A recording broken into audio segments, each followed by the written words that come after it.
What's going on, everyone? Welcome to my monthly album review video for March 2026. I'm gonna go over some albums that dropped this month. We had a lot that dropped actually. It was kind of an overwhelming amount of music. It took me a while to listen to some of these albums, but I'm gonna try to keep it short and brief. I've been making these videos kind of shorter, so I'm gonna try to keep it that way. Starting the month off strong, Denzel Curry dropped his album Strictly for the Scythe. On this album, he's with a whole bunch of people that is a part of this new rap group he created called The Scythe. And it's a bunch of up and coming artists with also some people like ASAP Ferg in there to like spice things up a little bit. Um, but this album feels like it took forever to come out. I don't know. It might just be me. I feel like he mentioned it like months prior. But it's a nice short album. 8 songs, 30 minutes long. It's an easy listen. The energy that Denzel brings on his projects is always so appealing to me. It's true hip hop. In its truest form, honestly. He loves what he does, so I love to see it. The first half of this album is hype, and the next half of this album is kind of fun, in my opinion. I only added a couple songs, but I'll definitely be going back to this album in the future. Next up, I have James Blake's album Trying Times. The production on this album is absolutely brilliant. Had to use that word because he's British. Just brilliant. Now, this type of music is very opposite of something like Denzel Curry because this is more of a sit down and listen type of music. This album's very chill, and I actually really enjoyed listening to this album. I added these 4 songs off of it, but these aren't the only good ones on the album. Honestly, the whole album is great, so check it out if you're into him. Next up is Bully by Kanye West. Dare I say, he's back. Kanye West actually dropped a good album again. I was surprised that he actually dropped this. He was only a day late this time, if you don't include all the other times that he said it would come out. I actually wrote down every time he decided to give a release date for the album. It was originally announced in 2024, and then it was said to drop last year in June, then July, then September, then December, then March 20th, and then March 27th, and then he dropped it on March 28th. So he actually came through. He couldn't pick a date at first, couldn't pick a month, but he came through and it's here and it's good. The production on this album is amazing, and that's at no surprise because I believe it's 100% Kanye production. Probably because no one wants to work with him, but Kanye is an amazing producer, and quite honestly, he needs to work with other people as well. But that was my favorite part about this album is the production. Everything sounds like some of his old albums. You can hear the old Kanye. What I thought was pretty cool to see is that he did a decent amount of chopped samples on this album. So if you're into that production style, that's on this album. And also the rapping is actually good. And he actually didn't say anything too outlandish, so I'll give him points for that. That's great. There was lots of talk throughout the making of this album whether he used AI or not on it. And quite honestly, I still don't know if he did or not. I think he may have on the first couple songs that came out. He had like 5 songs out at first. I think he may have used it for the writing aspect of it, to get lyrics, but I'm pretty sure that he re-recorded his lines. So technically that would make it not AI, so I don't really know how I feel. Like I'll probably do a separate video on AI and music, and I'll decide how I feel by that time. But yeah, I couldn't tell you with 100% certainty that this album isn't AI, but either way, I think it's a great album. One of the notes I had written down after my first listen of this album was that some of the songs felt kind of empty, like they needed some sort of beat switch or beat drop or some sort of change to it. And the more that I think about it, that is mostly targeted towards the 5 songs that he had out before.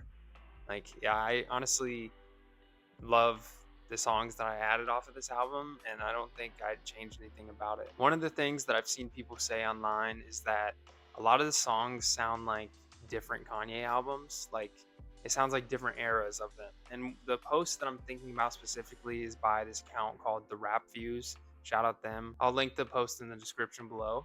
But it's really cool to see. Like the song All the Love is very reminiscent of 808s and Heartbreak, which is ironically my favorite song off of that, and that's probably my favorite Kanye album.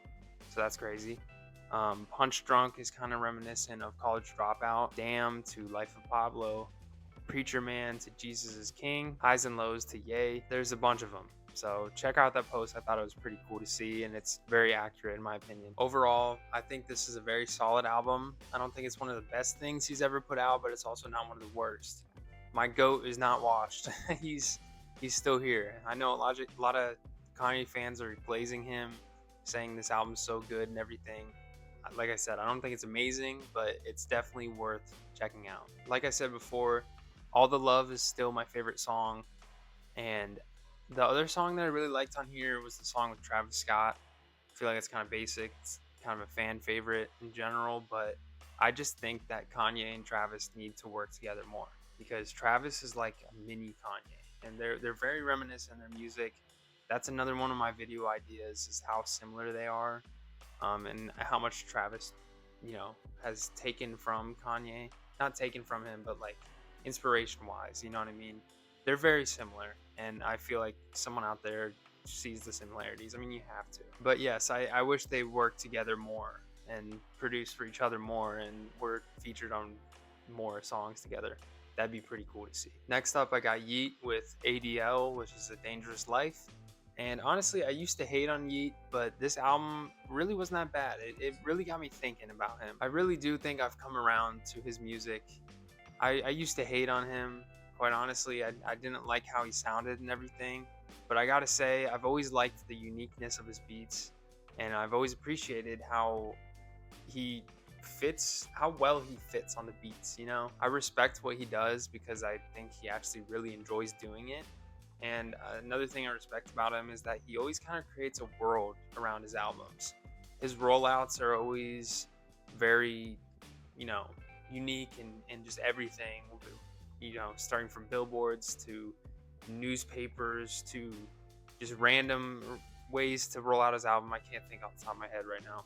But I respect that about him too. That being said, though, I don't listen to Yeet like all the time or anything.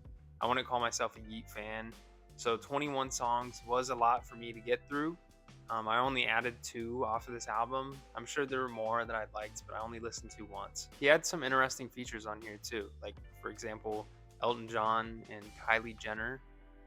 Random as hell. When I was listening to this album, I just thought about how he just keeps getting bigger and bigger. And he even said that in one of the songs, how he doubles the sales every time he drops an album, which was kind of a cool flex.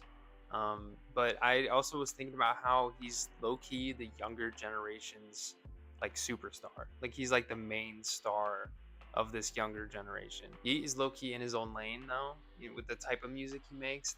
No one really sounds how he does. But I do see similarities between him and Travis Scott and even Kanye sometimes. And I think it'd be really cool to see him collab with one of them. He's one of those artists that are great because his voice plus the effects matches the music so well. Like, it matches the beats so nice. And someone please find out who his producer is most of the time, because I love what they do, and this producer really needs to make music for other people as well. Like my friend was saying, Sway Lee dropped an album early in April, and if he had Yeet's producer, then a lot of the songs would be that much better. And I agree. Shout out to his producer. Someone please find out who makes his music. I added these 2 songs. I only listened to it once, so it would definitely grow on me with more listens. Next up is my GOAT, Fetty Wap. This man, first hip-hop artist I ever heard. I'm gonna say that every time his name comes up. He was recently released from prison and he dropped this album, and honestly, it's a lot better than I was expecting. He mentioned that he hasn't gone this hard in the studio since Trap Queen came out, and that made me super excited for this. And I only added 3 songs, but they're all very good in my opinion. The top song, Right Back to You, I believe it's called, I think it's the first song on the album, is genuinely such a good song. Please listen to it, like right now. Honestly, pause the video, listen to it, let me know what you think, because I think he's back. I think my GOAT is back. Next up, I got Jack Harlow and his album Monica. Honestly, I didn't write anything down about this album because I didn't really think much of it. He kind of went in a different lane. He went away from hip hop a little bit and went more into this soul kind of sound. and it's decent. It's not bad. He sort of fits it, but not exactly. I added 2 songs off of it, but my favorite song was Trade Places. The biggest thing that I've seen come from this album was actually from an interview or something after it came out. It's a quote from Jack Harlow that said he got, quote, blacker with this album release. And I'm not really sure what that means, but that sparked some outrage online. And I don't know. It doesn't seem like he can really say that. So yeah, it's yeah. Next up is Samara Sin's album Detour. This woman is an up and coming artist, and she's so good. Honestly, she's really good at rapping. She can sing. She can do everything. This album only has 7 songs on it. I added 4 of them, but honestly, every song is good. Like I'm so excited to see what she does in the future because she nailed it. I mean, the production, the rapping, the lyrics, everything. It's great, and I'm really excited to hear more from her. These songs are honestly some of the best that came out this month. Next is Kid Cudi. He dropped an EP. I thought this man was retired. I thought he was done with music. I swear he said that, but he's said that like probably 10 times now. 4 songs on this EP wasn't really my vibe. He's low-key kind of corny. He's got some classics, and I do like him. He's like within top probably top 30 or so all time for me. Maybe higher. I don't know. But this album I wasn't a big fan of. But if you're a Kid Cudi fan, check it out. He dropped. Okay, now it's time for my rapid reviews, the albums that I didn't get a chance to go over. So I'm just gonna name drop them. I'm gonna start off with one that I'm gonna talk about a little longer though. Is Mike Will Made It, the producer. He dropped an album, and originally it was gonna be this star-studded album that I saw a post about it, and it was everywhere. That the features on his album Reset were gonna be Andre 3000, Future, J. Cole, Pharrell, 21 Savage, 2 Chainz, Quavo, and Lil Uzi. Crazy list, absolutely stacked. And then the actual track list came out. He only really had like 21, 2 Chainz. He does have J. Cole on there. But it's like, where's Andre? Where's Pharrell? Where's Future? That's what I was here for. So I didn't even listen to this album, I'm not gonna lie. That just bums me out completely. Toby, another one of my goats, he dropped a live album, and I didn't listen to it because all these songs are already out, so I know they're good. And he was the first performer I've ever seen live, so I know they're good live. But he dropped a live album. Central C dropped an album. Stove God Cooks dropped an album. Chief Keef dropped an album. Yebba dropped an album. Gnarls Barkley dropped an album. Netspend dropped an album. And Terrace Martin dropped 2 albums this month, which makes it 4 on the year, which is insane. Like, this man what is he, getting rid of all of his music? I don't understand. But yeah, I think that's it for my rap reviews. That's a whole lot of artists, whole lot of great artists that released music this month. So many of them I couldn't get to. I'll maybe check them out in the future, but I know it's just some sort of OCD or something that I feel like there's got to be a couple songs out of all those albums that are just bangers. But I'll search for them. I'll find them one day. That's all the albums that came out this month that I at least thought were somewhat relevant. My top 3, it's got to be Kanye, Samara Sin, and Denzel Curry. I'm really excited to see what Denzel Curry and the Scythe are going to do in the future.